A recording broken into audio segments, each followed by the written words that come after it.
Ladies and gentlemen, Doreen Downing.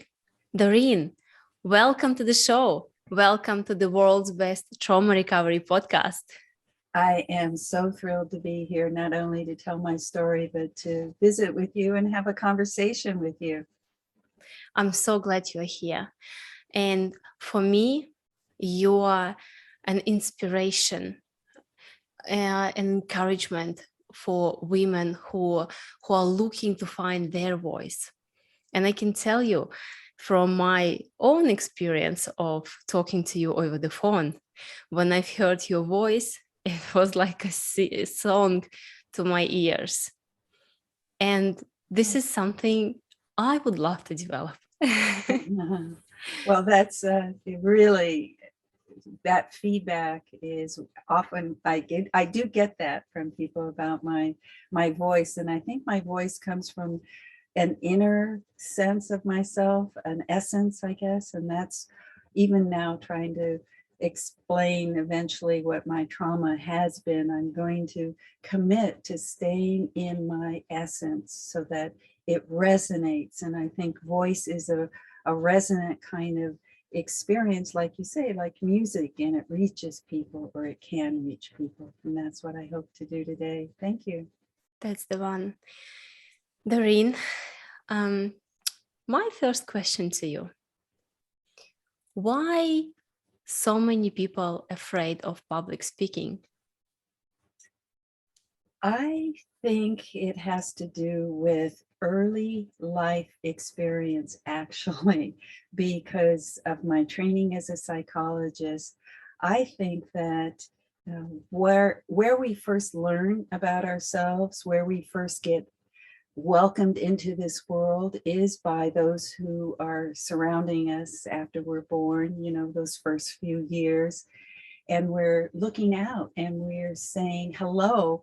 And is that hello received? Are people saying shut up, or ignoring you, or you don't matter? Or are they saying hello back? And so that then you get a sense that my hello, my voice, my words are resonating out into the world. The world is saying hello back, and there's a connection, right? There's an early kind of sense of I'm here, people are listening, and I'm connected. I know that's a very deep kind of answer to what I think is the source of public speaking fears, or just fears about speaking up, not just being on a stage. And you are so right, because word does have a huge power, especially if this word is coming from our parents. And I've experienced it on myself. My mother and my stepfather had a huge influence on me, especially my stepfather. I was constantly shut down, and being quiet was my protection mechanism, because I was so afraid to say something wrong. And then after sexual abuse, I was so afraid to say anything at all.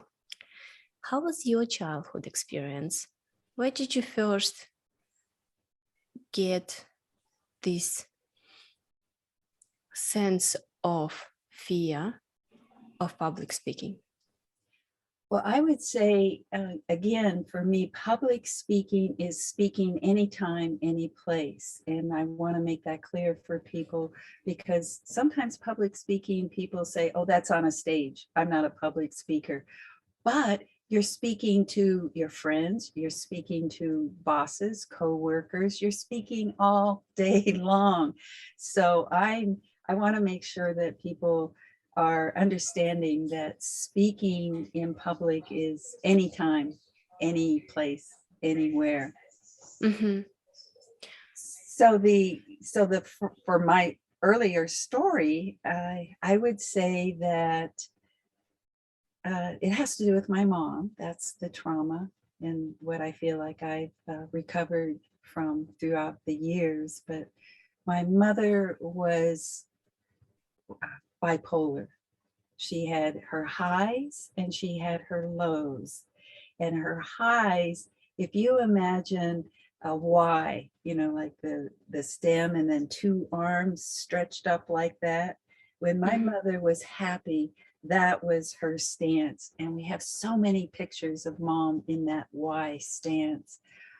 But she also had the depression side, really, really depressed. And in fact, when I was 4, she went into a mental institution. Notice Mm. I'm saying institution. I didn't say Mhm. mental hospital, Mhm. Mhm. because in those years, the early 50s, when she was hospitalized or institutionalized, it was torture chambers. She was housed with severely insane people, and all she had was depression. But they Mm. also gave her shock treatment. So there was a lot going on, first of all, just mom disappearing. And then, second of all, going to this institution trying to, your mom, this person who's supposed to care for you. In the beginning, we talked about welcoming you into the world. She wasn't there. It's like, where is she? Where is she? Where is she? And my father was alcoholic, so he wasn't so responsive either. So I would say that in terms of finding my voice early on, the the trauma was mom not being there and when she should have been. But she was sick. She was mentally ill and had to go to this place where supposedly they were to um, take care of her and cure her. But her her episodes continued throughout my life, and I can talk about that later if you want. But the the initial trauma was her leaving early in my life and disappearing. Thank you so much for sharing your story. And I can resonate with some of the parts when you felt like you don't have your mom when you need her the most. And it's happened to me in some sort of um, degree when my mom actually admitted that she knew what was happening to me, but she just covered her eyes because she couldn't bear a thought of it. And so I just said, I just thought, if my mom doesn't listen to me, who's gonna listen to me? When was the moment when you understood that the communication skill, very important skills that you need in your life? Well, let's see. I think that I chose psychology partly because it was just one-on-one. I could sit into an office with somebody, one person at a time, and help them self-explore and solve problems, but put me in front of several people, even just a small group, my heart would be so loud, my ears would close up, and my brain would freeze. It was just like drums beating like crazy in my head. And that's what kind of public speaking, you might say anxiety, stage fright I had.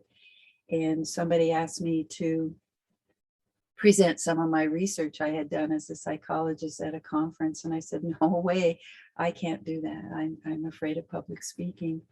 And the conference organizer actually confronted me and said, but isn't fear your business? Mm. And that was, I felt like, ooh, yeah, I'm hiding.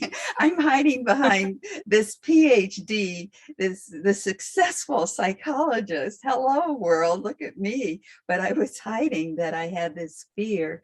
And that's when I took my first course in San Francisco, How to Overcome Your Fear of Speaking Up in Public. And I ended up teaching that course after after about a year, but I realized that I needed to face my fear. And I think that that moment of, well, how does one face one's fear? They go to a class, yes. I went to classes, I went to Toastmasters. I actually truthfully got better hiding techniques. I know how to do a beginning, a middle, and an end of a story. I know how to vocal variety. I know how to do all those kind of performance techniques, but it hid inside that little voice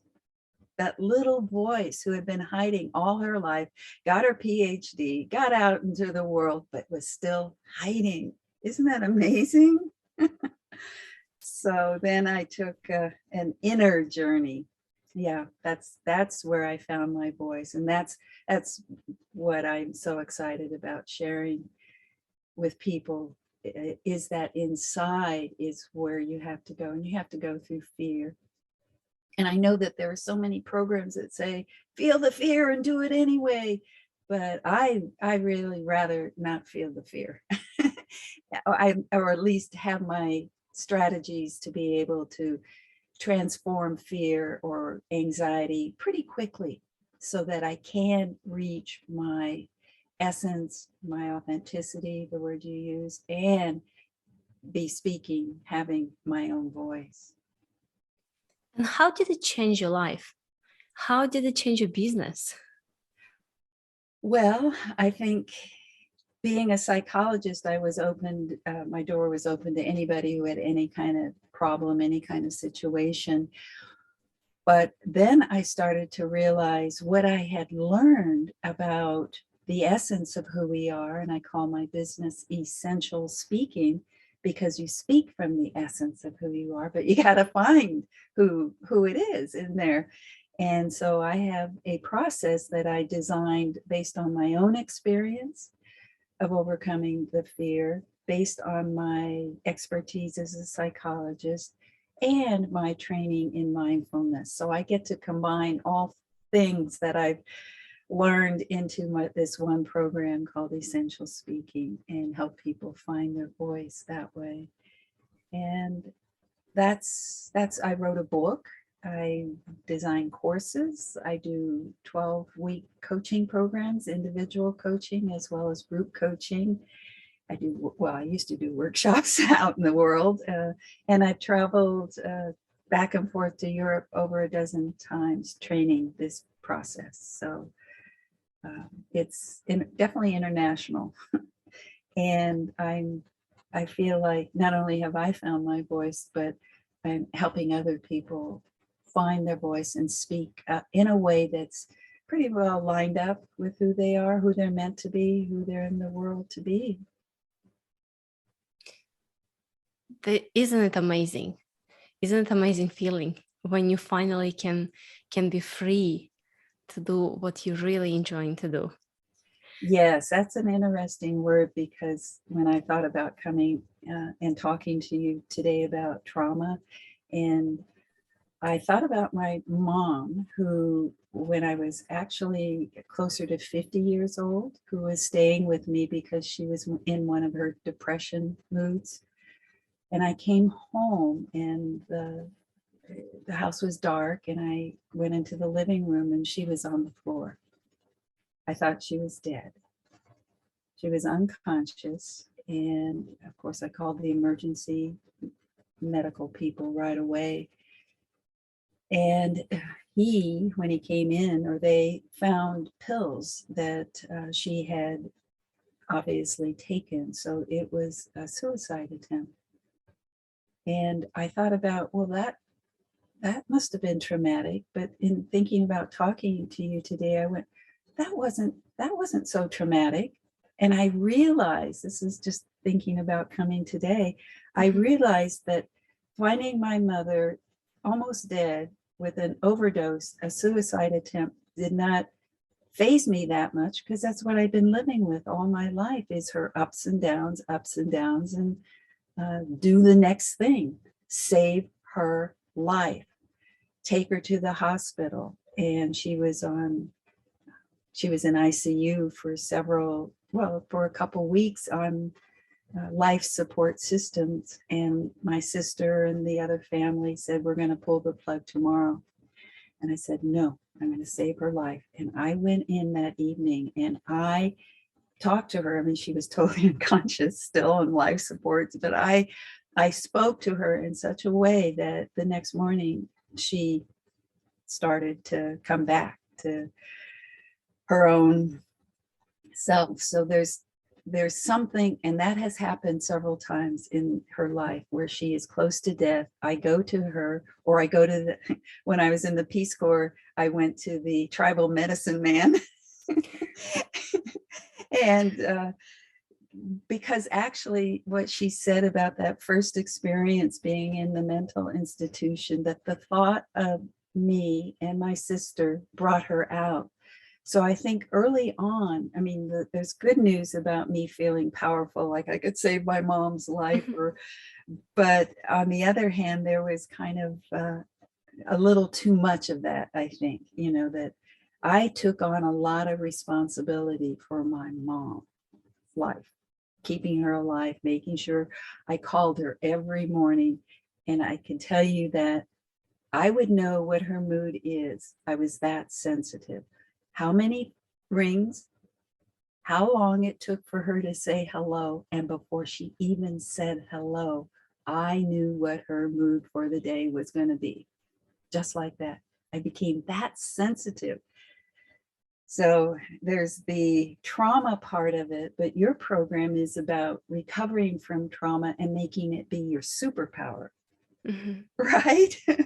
And I feel like my sensitivity is my superpower. Exactly. Am I listening into people and where they are, or what they're not saying, or their pauses? I could listen in such a way. I could tune in. So this whole idea that Laban Dishburn talks about is the gift of adversity, that I feel like in preparing for today, I've really come to realize that even though she had her troubles and I was traumatized by that, I became very skilled at several things, like that, the listening and the sensitivity and finding your voice. Doreen, wow, what a story. And I know it would probably, it would feel terrible. I can't even imagine to find my mom committing suicide. Honestly, I love her so much. And you are so right. These are moments that are teaching us something. And instead of just being a victim in a victim mode, you just look at this moment like you did and see what are the skills, what are the learnings, what is the knowledge I possessed from this experience. I'm not saying something can be a very positive. I'm saying that if you find this strength to forgive your mom for what she did to you, and if you find the strength to forgive yourself, the whole new world will open up for you. You can take those skills, you can take those knowledge and share it with people who are, say, 10 years or 15 years younger than you, who is in this bubble and struggling and battling. And you Yeah. can, Doreen, you are the light at the end of the tunnel.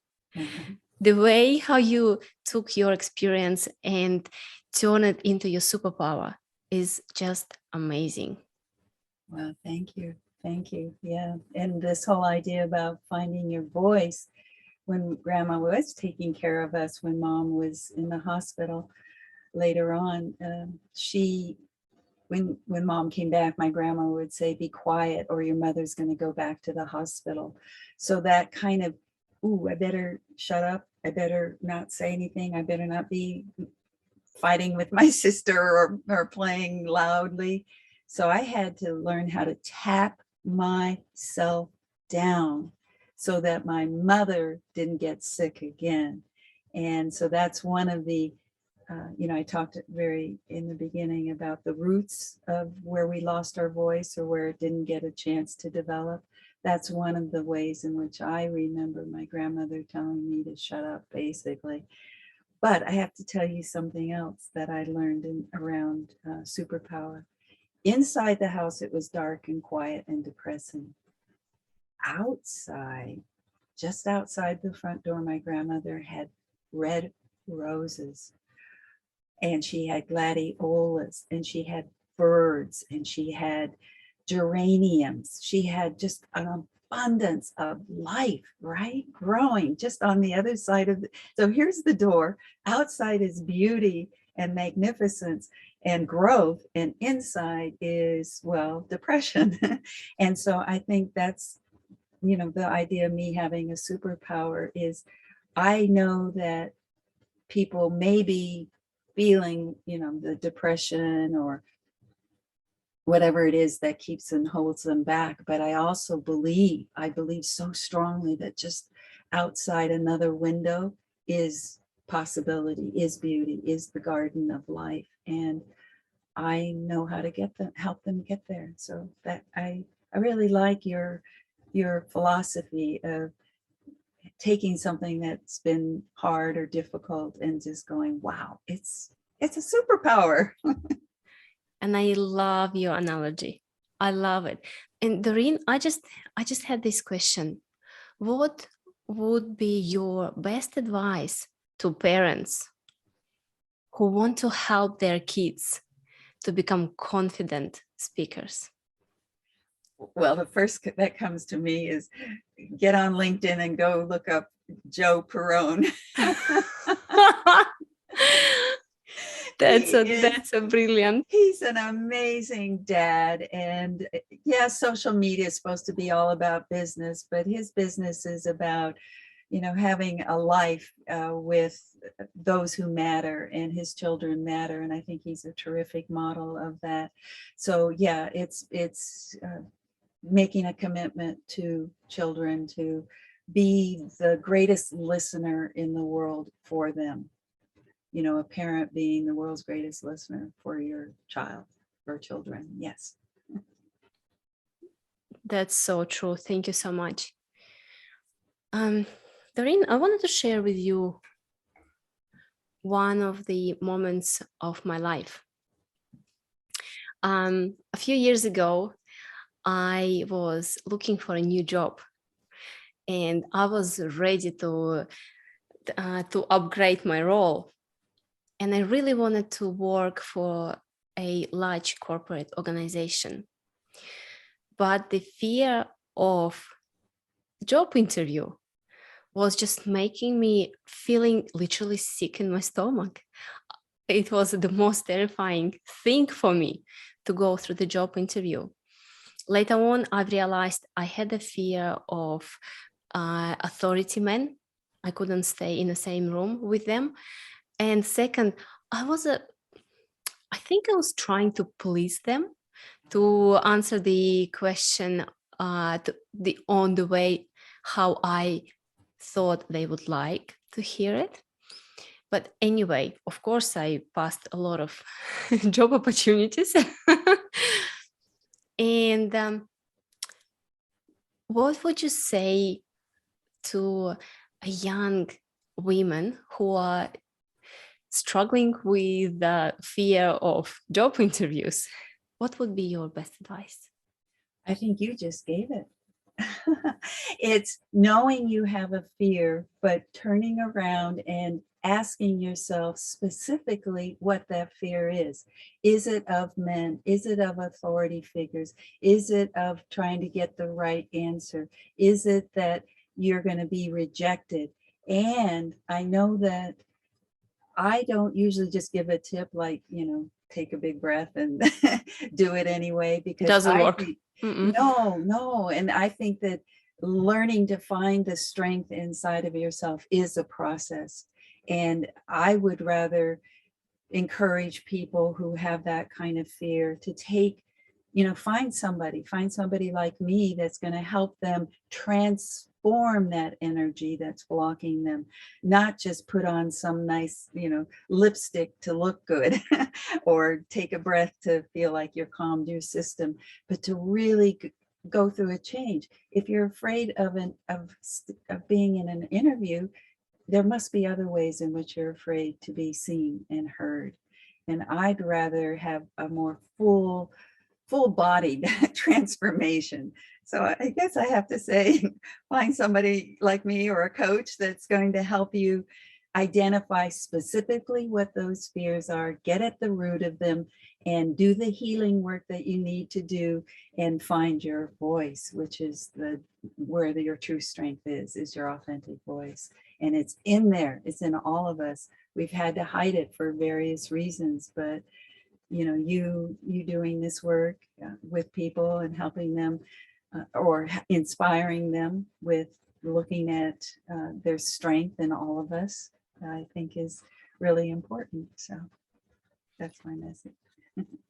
This is brilliant, because you can't see the picture while you are in the frame, and the coach is the person who can help you to identify the core, the reason of your fears.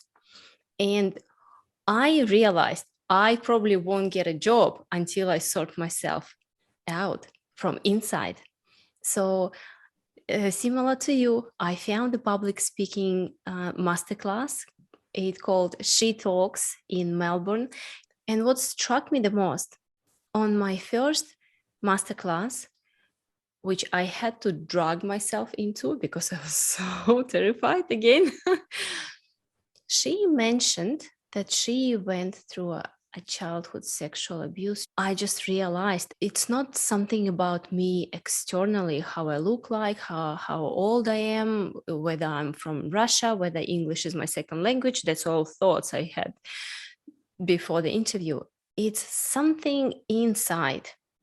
And you're so right. Until you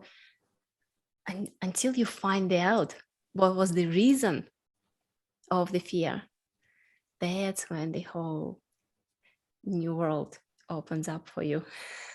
Freedom. Mm-hmm. And you know what's happened? First, I found a wonderful job, and my relationship with Laban turned completely. He finally saw me as I don't know even how to explain. He saw me as a new woman. And my question to you, Doreen, how important is to have your voice in a relationship? Well, I believe that I found my husband because I found my voice too. I have a similar story of that, but that's a different day to tell the story of how I finally got married at age 60 for the first time. Yay! Yay is right.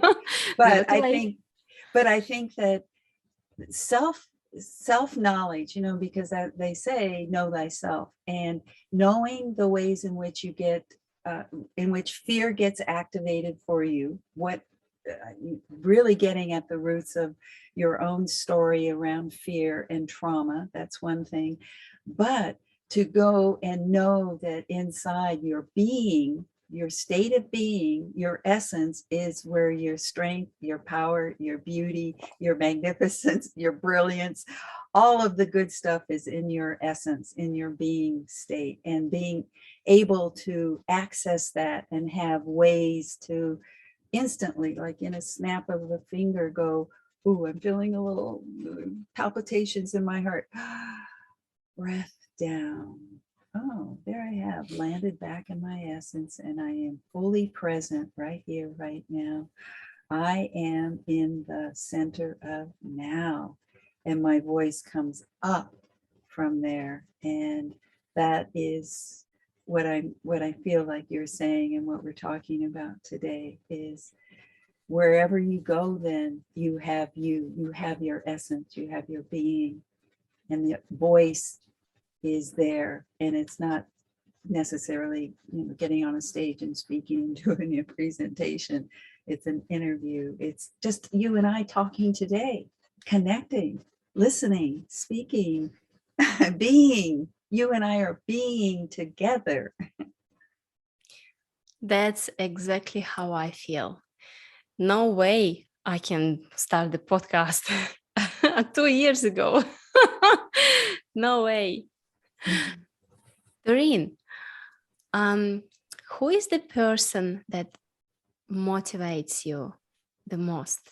Uh, his name is Earl Downing, my husband. Why is that? Oh, wow. He is all those beautiful things I just said. He's the kindest. He's got brilliance. He's just good in every cell of his body. And I'm so lucky that I waited. I had a book on my shelf said you can't hurry love, and we didn't get together until I was in my actually after that suicide attempt of my mom. Things started to change a lot more then, and um, he came into my life. It's a longer story, but we knew each other when we were 10 years old and went to high school together, although we weren't sweethearts. But so I know him as a little boy, and I think that feels like I know you, little guy. It meant to be. Yes, meant to be. And I think that, like you and your partner, Mr. Ditchburn, yeah, that what draws us together when it's a healthy kind of being drawn together, like you and I have been talking about the essence, connecting, and you're talking about voice. When we're more connected to this state of being, we resonate better with the people who we're meant to be with. And when we aren't connected with our authenticity, we get into bad patterns with bad combinations with, I'm not going to say bad people, but just bad combinations. And I'm sure there are plenty of listeners know what that means. And you're so right. To have a partner who is in your corner, ride or die, is so, so important. Yeah. So that's really, really wonderful. One of the, I think, 7 secrets of fearless speaking that you are the wonderful author of. You saying, speak from your heart. Yes. Oh, that's beautiful. I'm glad you picked up on that one. There's 7 of them that I discovered on that inner journey to my being state where my strength is. You're right. And actually, it's your core strength. And my core strength is my heart. And I'm not sure it's everybody's core strength, but I might guess it is if people can find their way into their heart. But the layers, and you probably had layers of letting people close to your heart, and this is how it feels like it's all coming together right now, is when you're in your being state and you're in your heart, you're more open, and that you're more open to love and being loved, and the voice comes from a loving place more, and you hear love more because you're open. But my 7 secrets about this whole idea about finding your voice, the last one is be yourself. And the reason why I have it last, because so many speaking programs say just be yourself. But what you and I are talking about, the kind of self that deeper and more resonant and grounded and based on your core strengths, the kind of experience you're talking about in terms of finding your voice, you have to discover it. And so my first secret is stillness. Oh, I'm taking a deep breath right now, learning how to find that still strength inside of you. And the second one is be present. I could talk forever on each one, but I'll just say be present and softly gaze like you and I are doing right now. You aren't staring at me. Your gaze is allowing me to feel like you're receiving me. And there's a kind of a listening that we're both doing. And I feel like you're radiant. So that this is a tip for people who are afraid, is when you look at people, look at their beauty or their radiance. Don't look at what you think they might be thinking, which is their judgment. And even if they are judging, you can still look at how beautiful and how good they are. And then connection is the next one. So yes, all 7 secrets lead to pretty much find your voice, change your life. Thank you for mentioning those. I was talking about trauma and didn't realize that I also have all this information to pass on to people around how to find your voice. No, and those 7 secrets, they are amazing. And I'm actually applying it right now. And just before we go, I have a tricky question for you. Knowing what you know now, what would you say to your 30 years old self? 30 years old. Oh, I was working in an electronics factory on an assembly line, organizing women to take power and be part of a union. Let's see, oh yeah, that was just right before I even started any of this thing. I was actually, yeah, I'd already got, I'm sorry, I'm just kind of reflecting back on her at 30 years old. I guess I would say to myself, I don't necessarily mean I'm saying this to everybody, but I am saying, you live your path with, continue to stay open, continue to explore, continue to move into the new moments with great curiosity. And I guess I would say also, I didn't know how powerful I was then. I would probably say you're powerful, and if you don't know it now, you will soon. Amen. Yes. I have a goosebumps. Wow. Doreen, where can we find you? Well, I have my website, and it's essentialspeaking.com. Essential, which is, the whole, what we're talking about, essentialspeaking.com is probably the best way. People can get those secrets we've talked about at Doreen7secrets.com. If they just want to go and get those right away, you can do that. Or you can go to my website and see all of my programs and choose to engage with me. People could make one session at a time or join 12-week programs. Amazing, amazing. Doreen, do you have any concluding thoughts? I would say that it feels more like my engagement with you today is what I value most right now. And so I think that the concluding thought has to do with every time you're in front of somebody, you have an opportunity to speak in public. And are you grounded? Are you connected? Are you in your heart? Are you open? Are you listening? Just like you said a few seconds ago, that open, expansive, deep listening. And are you really truly there, engaged and with? Are you really with the person? And so that's what I feel like you and I have demonstrated today, is just really being with each other. And this is public speaking. Hello. That's wonderful. Thank you so much, Doreen. Ladies and gentlemen, Dr. Doreen Downing.